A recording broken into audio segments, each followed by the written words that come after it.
I call the next part of the dinner special podcast the pressure cooker. I'm going Okay. to Well, ask that you. wasn't it. Oh my gosh. I can't even think of anything other than George Clooney. This is going to be a disaster. Now, this is going to be fantastic. And you can say Okay. George Clooney as your answer for all seven questions. I will. If I can't think of anything fast enough, I'm just going to say George Clooney. Okay.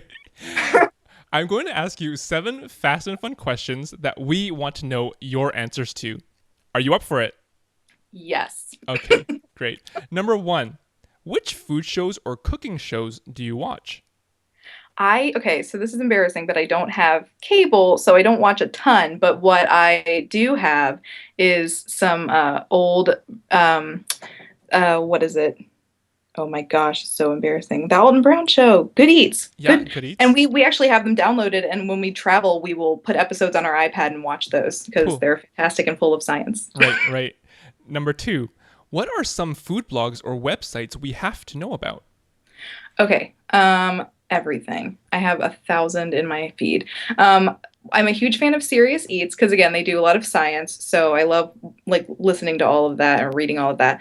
Blogs, I love Baker's Royale. Her photography is like just ridiculous, and I'm jealous. And also Half Baked Harvest, and my friend Sarah who does the Sugar Hit, and my friend Elizabeth who does Sugar Hero. Elizabeth does like candy, and she's amazing because I cannot do candy to save my life. Right. Trying to think if there's anything else super great. I'm sure there is, but that's what I'll leave you with because I can't think of anything else. Okay. Well, that's very good anyways. Yeah. Number three, who do you follow on Pinterest, Instagram, or Twitter that make you happy?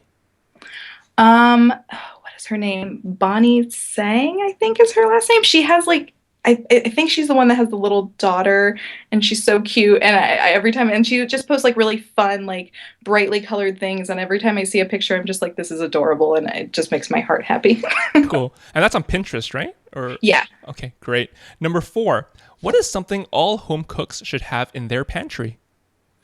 Um, all home cooks should have chocolate. I can't tell you how much you can make with chocolate, and then but if you don't have it, it kind of stinks. So even if you the great thing about chocolate is if you have it, you can just eat it. If you don't, or and if you don't want just want to eat chocolate, you can like make all kinds of stuff with it, like pudding, whip that up really fast, or just add it to any other thing, and it makes it better. Right, right. And it's very versatile, right? Like you said, you can just eat it if you want to eat it. Yeah, yeah, exactly. Number five, name one ingredient you cannot live without. Butter. It's very simple. I mean, for me, yeah, I go through so much butter. It's not even funny. And every time I do a vegan recipe, I just am like, where's the butter?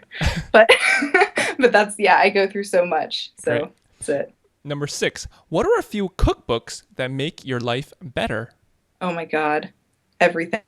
I collect cookbooks, so I just love everything. My favorite cookbook is the Cook's Illustrated cookbook because it's just such a great reference material. So even if you want to riff on something, they've got like such great base recipes. I also really love, as far as not this isn't baking, but Jamie Oliver's Food Revolution book.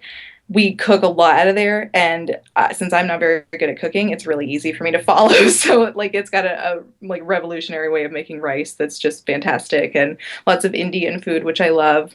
um, and then the last one, I love all of the baked cookbooks, the Baked Bakery in New York. So I'm like I get all of them as soon as they come out. Yeah, awesome. And finally, number seven, what song or album just makes you want to cook? um, this is okay. This is really embarrassing. From West Side Story, the song I want to live in America. I am a big proponent of singing show tunes while I'm baking. So for some reason, it has like such an upbeat, it's just very upbeat. So it really gets me going and like on track, and like the solid beat of it makes me do everything in a timely fashion. I So see. I'm always singing that. So whenever I think of it, I'm like, okay, time to get to work. Great, great. Well, congratulations. You have officially survived the pressure cooker. I almost passed out and died. So I'm real happy that I made it through. And you didn't say George Clooney once.